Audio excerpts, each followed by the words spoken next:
Guys, this is our YouTube channel. My name is Ernest, and here we are to talk about House of the Dragon Season 2, Episode 7. And I have to say that for me, for my personal opinion, this has been one of the most greatest and completed episodes in all of aspects from the whole series.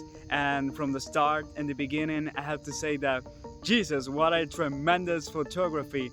I remember the first time that I saw this frame between this Rhaenyra and Syrax facing this sea smoke dragon with this unknown rider, and I remember the first time that I saw it, and it really doesn't disappoint us because the scene is not only great in this visual aspect but also in this interpreted, in this cinematography aspect, because it really, this environment and this set, this cloudy and foggy beach, it really allows and gives the characters and the actors a really big chance to make their performances. They really be like really comfortable to be here, to be in this kind of real set.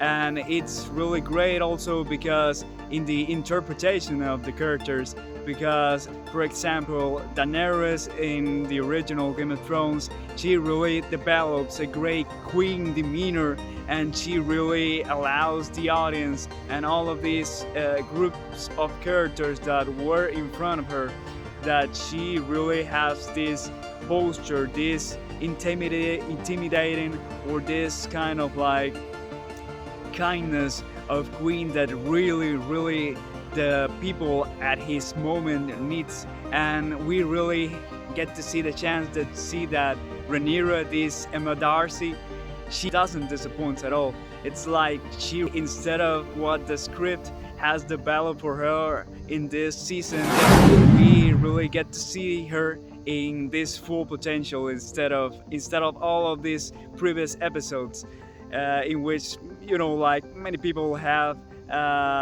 regrets maybe what she can do, but now we can see that she's capable of a lot. And not also her, but also Adam Bellarium. Well, I had to say that he really made me take my words back, because he really, in a short time, he gets to embody this kind of character that at the end he's really overwhelmed because all of these things, new things that he's getting through. Why does Sea Smoke choose him in the first place? And she, instead of doing some madness, having this Sea Smoke behind and telling Rhaenyra, hey, maybe you should regret the way that you are speaking to me. Instead of all of that, the one thing that he makes, not even with his posture but with his interpretation, is that she's really bending knee before his queen. And I really admire that, and it really put a big smile on my face, this fact of that at the end of the scene Rhaenyra tells him, maybe, are you sure that you are able to ride him, Sea Smoke, until Dragonstone? About the another great highlights from the episode, this gathering scene of Harrenhal between this Oscar Tully, Daemon Targaryen, the Rebellion forces, and this little guy that I have here behind. No, of course I was talking about this weirwood tree that in this world it represents this kind of like divinity related with the nature that was most respected from the Starks, and that we get to see the chance of watching Game of Thrones.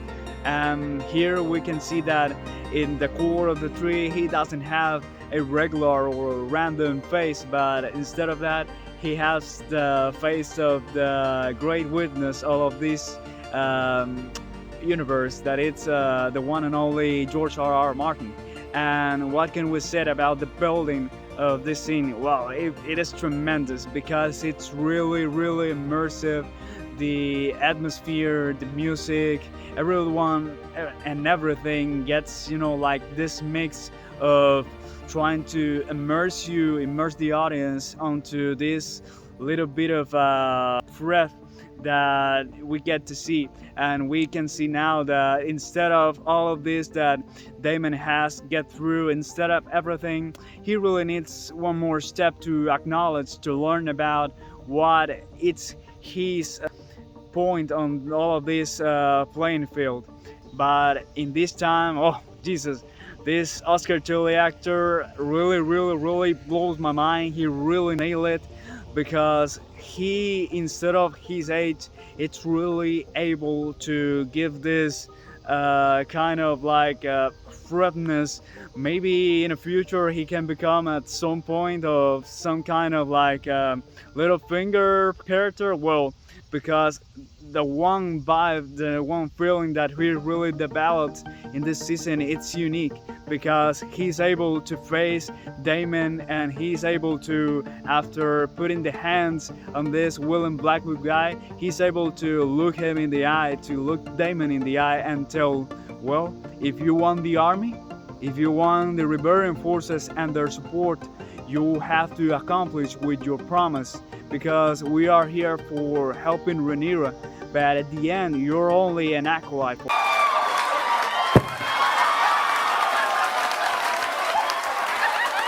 Expression on his face at the moment that he realized what he gets the need to do with William Blackwood, and it really shocks me because you can realize that at the end he's really a man of honor, and that he doesn't want to get this kind of like bad behavior with a partner of his. But at the end we can realize what he really needs to do.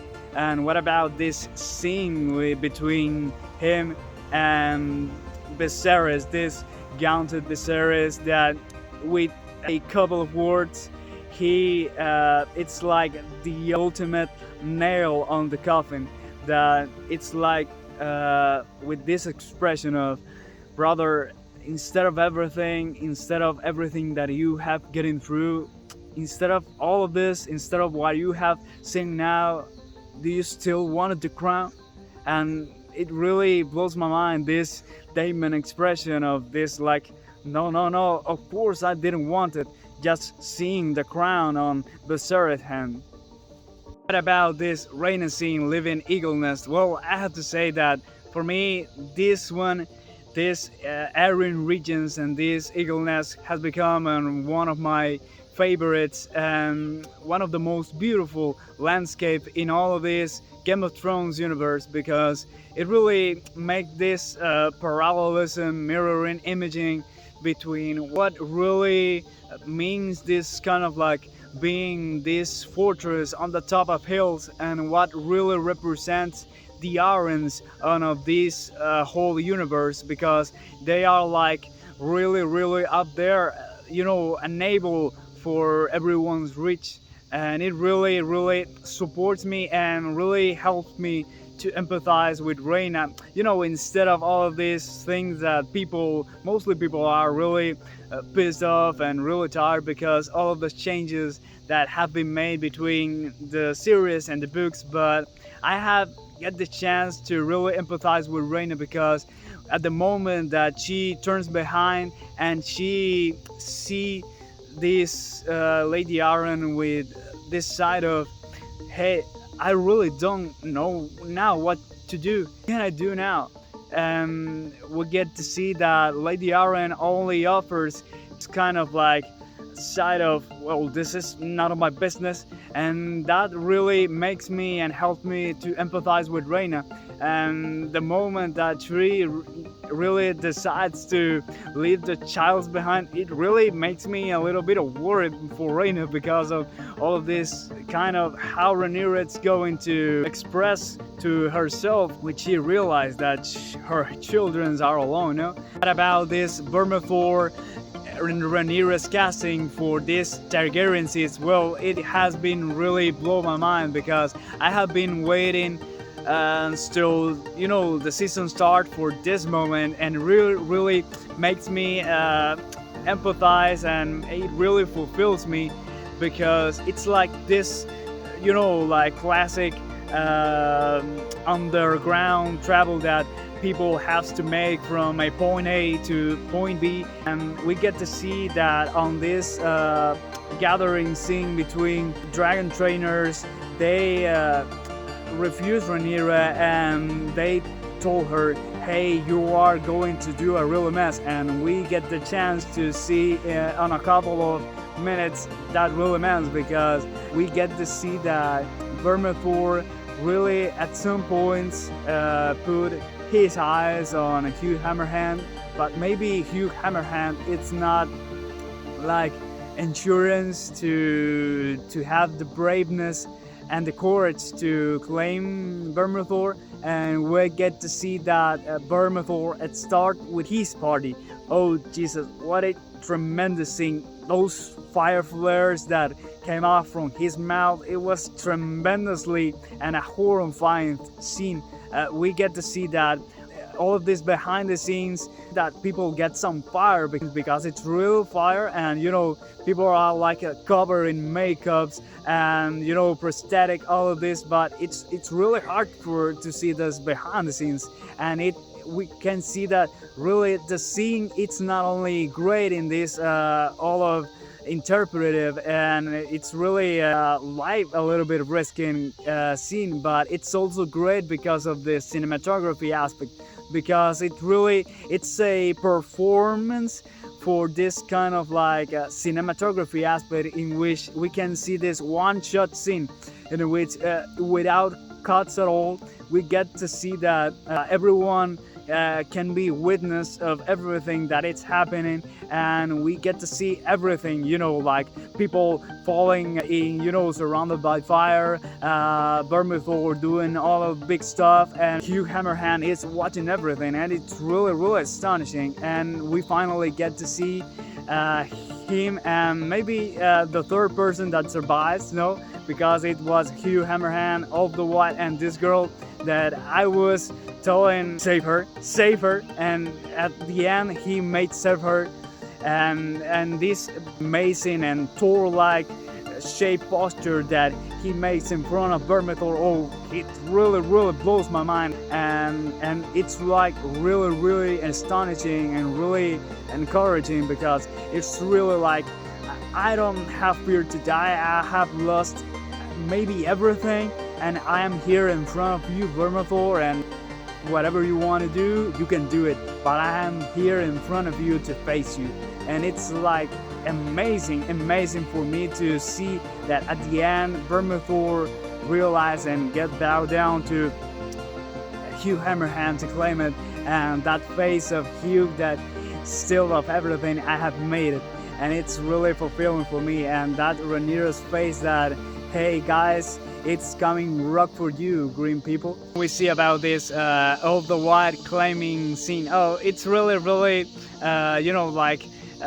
come on, Silverwind, it's not going to do anything to him. And maybe according to the books, I have realized that this dragon Silverwind, it's not this like like a threat to everyone that maybe can just like a rock dragon, just like Dragon on Game of Thrones original series, or all of these dragons that does have reach to him. But this Silverwind, it's like more able to get reach for all people, and maybe Silverwing does watch that he of the White wasn't a threat at all. And it's really awesome, this scene in which Silverwing and of the White gets across of the sky highways of King's Landing without complication at all. Hey, it doesn't matter if if people gets alarmed,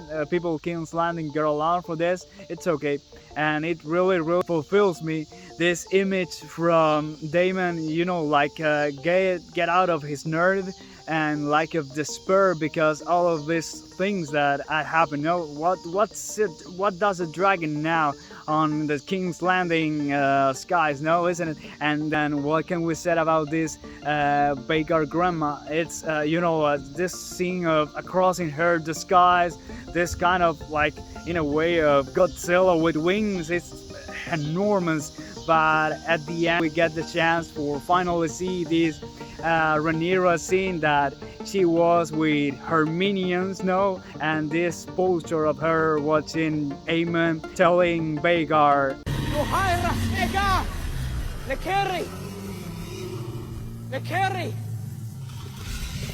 so guys, this is the video's end. Please, if you like the video, get a huge like on that like button.